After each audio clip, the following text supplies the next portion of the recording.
Me acompanhe nessa ideia da série Vasos com baldes de plástico.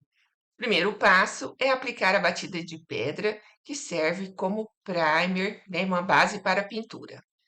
Pintei com tinta acrílica na cor cobre, usando esse stencil. Então, fixei o stencil com fita adesiva.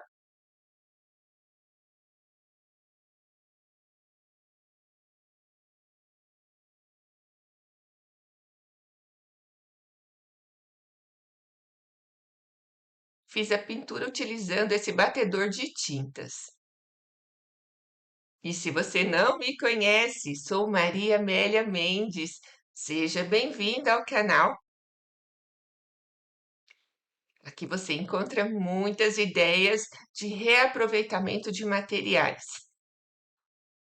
E este balde ficou mesmo parecendo um vaso chique, aqueles com cara de loja. A pintura feita com esse batedor de tintas também fica muito mais prática e fácil. E assim fui mudando o stencil de lugar até pintar toda a lateral do vaso.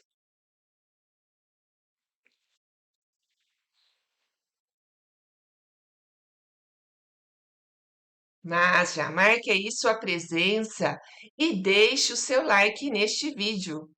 E se você não é inscrito no canal, inscreva-se e clique no sino para receber notificação de todos os vídeos aqui publicados.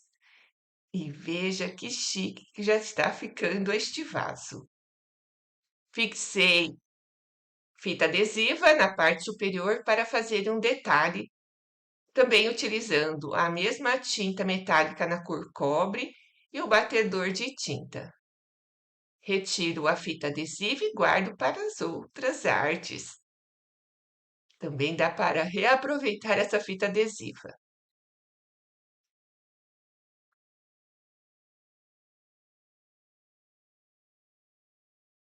Para dar um bom acabamento aí na borda do vaso, utilizei essa corda de sisal.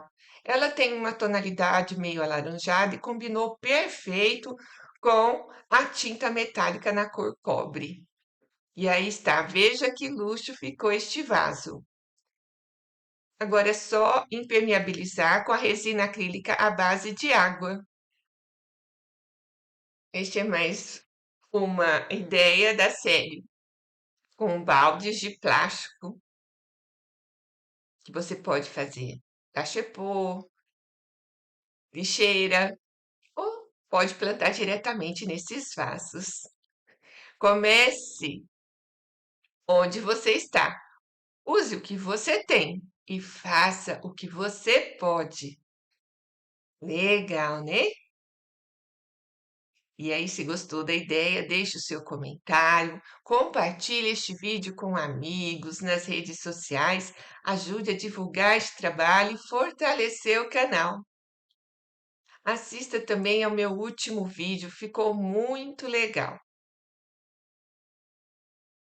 Um beijo no seu coração e até o próximo vídeo.